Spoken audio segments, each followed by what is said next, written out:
สบายดีพี่น้องสบายดีพี่น้องเด้อสุขคนที่เข้ามาเบิ่งสองของมาหน่อยแชนแนลนะทักทายย่ำมือแรงพี่น้องมือนี้ไม่ได้มาออกกำลังกายอยู่หอประชุมใหญ่ของแขวงอัตตปือของเฮานะพักผ่อนจากเวียกงานพี่น้องมาผ่อนคลาย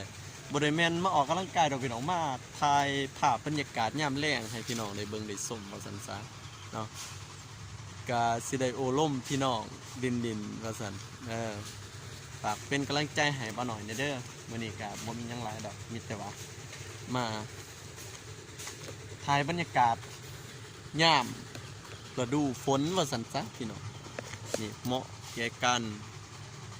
มาออกกำลังกายเนาะอยู่บอนนี่พี่น้องเนาะไก่กับสวนสาธารณะแล้วก็ไก่กับอนุสาวรีย์ประธานไกรสอนเนาะไก่กับเนี่ยแหละห้องแฮมห้องแองโครงการขามกับปฐมเสกองเลยกาแผนกศึกษาเมืองพี่น้องมาลินมาถ่ายรูปพี่น้องใครว่างๆก็มาเที่ยวมาเบิ่งบรรยากาศเด้อพี่น้องผู้ได้อยู่ใกล้ๆบริเวณเขตนี้พี่น้องเนาะ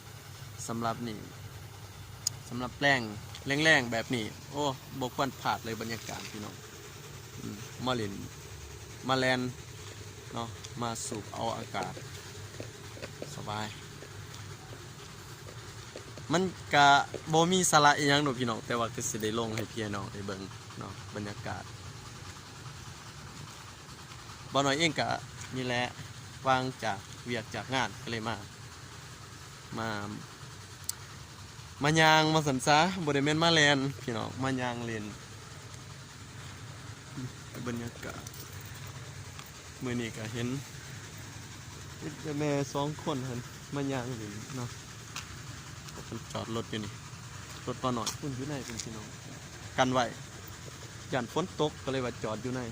เนาะบรรยากาศมายางเพื่อสุขภาพเลยทรงผมพี่น้องบ่มีหยังหลายมาเด้อพี่น้องเอ้ยเชิญชวนให้สนุมลาวเฮาสนุมผู้ที่ฮักมักทางด้านกีฬาว่าซั่นซะมา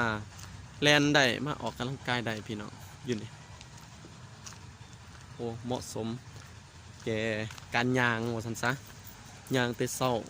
ก็เป็นการดีคือกันถ้าว่าฝนบ่ตกเนาะแต่เช้าก่อนสิไปเวียกไปงานก็มาย่างเล่นก็ถือว่าเป็นการสูบอากาศอันบริสุทธิ์เพราะว่าตอนเช้าอีกอย่างมันก็บ่มีรถแล่นหลายปานใดเนาะสบายอยู่ดีมีแห้งพี่น้องขอบใจที่เขามาเบิ่งส่องของบ่หน่อยเด้อบางครั้งก็มีสาระบางครั้งก็บ่มีสาระเนาะแต่ว่าก็สิลงให้พี่น้องได้เบิ่งเรื่อยๆขอบใจหลายๆเด้อ